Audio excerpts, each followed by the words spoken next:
বাংলার রান্নাবাড়ি চ্যানেলে আপনাকে স্বাগত। আজ আমি আপনাদের জন্য নিয়ে এসেছি খুব সুস্বাদু দারুণ একটি রেসিপি, লাল শাক।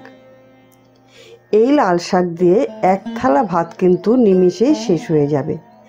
দেখুন, লাল শাকটা যতটা দেখতে সুন্দর ততটাই কিন্তু খেতে ভালো লাগে। এখন কিন্তু বাজারে প্রচুর লাল শাক পাওয়া যায়। এই লাল শাকটা এইভাবে রান্না করুন, আশা করি খুব ভালো লাগবে আর বাড়ির সকলেই কিন্তু হাত চেটে খাবে। প্রথমেই কিন্তু আমি 2 আটি লাল শাক বেছে ধুয়ে নিয়ে এসেছি। এরপর কুচিয়ে নেব। দিয়ে দিচ্ছি আমি 4খানা কাঁচা লঙ্কা চিরা। এরপর গ্যাস জ্বালিয়ে একটা কড়াই বসিয়ে নেব। কড়াইতে দিয়ে দিচ্ছি কয়েকটা চিনেবাদাম। চিনেবাদামটা একটু ভালো করে ভেজে নিচ্ছি। এরপর একটা পাত্রে তুলে নিচ্ছি চিনেবাদাম।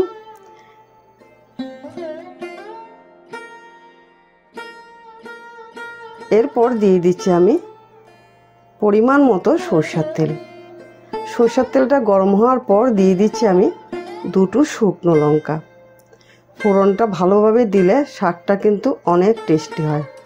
শুকনো লঙ্কার একটু ভেজে নিচ্ছি। তারপর দিয়ে দিচ্ছি একটা তেজপাতা 2 ভাগ করে। তেজপাতাটাও একইভাবে কিন্তু ভেজে নিচ্ছি। এরপর দিয়ে দিচ্ছি আমি 1/2 চা চামচ মেথি।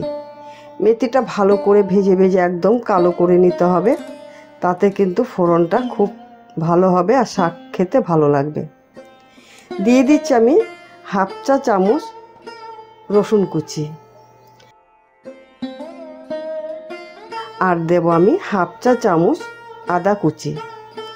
দিয়ে ভালো করে একটু নাড়াচাড়া দিয়ে কাঁচা আদা রসুনের ঝাঁসটা কাটিয়ে নেব। এরপর দিয়ে দিচ্ছি 1 টেবিল চামচ পোস্ত। পোস্তটা দিয়ে সোনালি কালার করে ভেজে নেব। দিয়ে দিচ্ছি আমি কেটে রাখা যে লাল শাকটা এর মধ্যে দিয়ে দিচ্ছি। এতটাই টেস্টি লাল শাক। এখন কিন্তু বাজারে প্রচুর লাল শাক কিনতে পাওয়া যায়। এই লাল শাক এইভাবে রান্না করে একবার দেখতে পারেন, আশা করি খুবই ভালো লাগবে। দিয়ে দিচ্ছি আমি স্বাদ মতো নুন দিয়ে একটু নাড়াচাড়া দিয়ে রান্নাটা আমি করে নিচ্ছি। এর মধ্যে কিন্তু আমি হলুদ দেব না। এই লাল শাক দিয়ে যখন ভাতটা মাখবেন তখন কিন্তু ভাতটা খুব সুন্দর লাল হয়ে যাবে। দেখতে যতটা সুন্দর হয় আর ততটাই কিন্তু খেতে ভালো লাগে। এরপর একটু নাড়াচাড়া দিয়ে 3 থেকে 4 মিনিটের মতো ঢাকা দিয়ে রেখে দেব।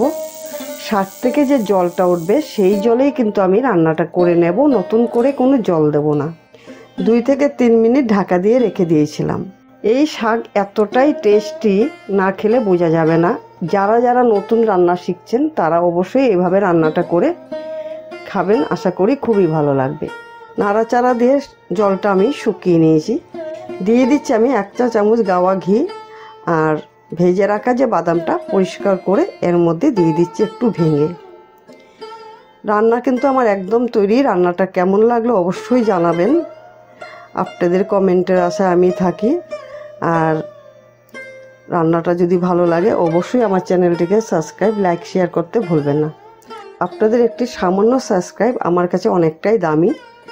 সেই জন্য রিকোয়েস্ট করলাম আমার চ্যানেলটিকে অবশ্যই সাবস্ক্রাইব, লাইক, শেয়ার করে আমার চ্যানেলটির পাশে থাকুন। আর রান্নাটা ভালো লাগলে অবশ্যই বন্ধুদের সঙ্গে ভিডিওটা শেয়ার করবেন। আজ আমি এখানেই শেষ করলাম। ভালো থাকবেন, সুস্থ থাকবেন। ধন্যবাদ।